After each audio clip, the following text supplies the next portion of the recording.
ভিক্ষুক রাস্তা দিয়া যায় আর জমিদারের পুত্রবধূও যায়। একজন সামনের থেকে আসতেছে, একজন সামনের দিকে যাইতেছে।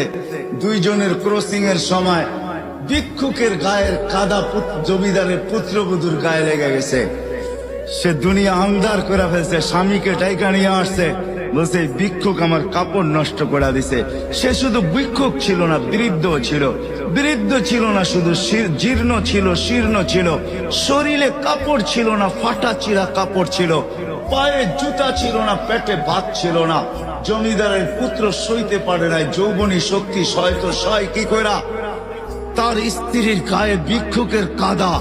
বস সমগ্র শক্তিকে হাতে জমা করা, একত্র করা বৃদ্ধের গালে বসায়।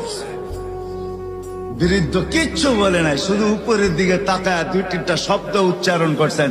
শব্দগুলা হলো ইয়া আল্লাহ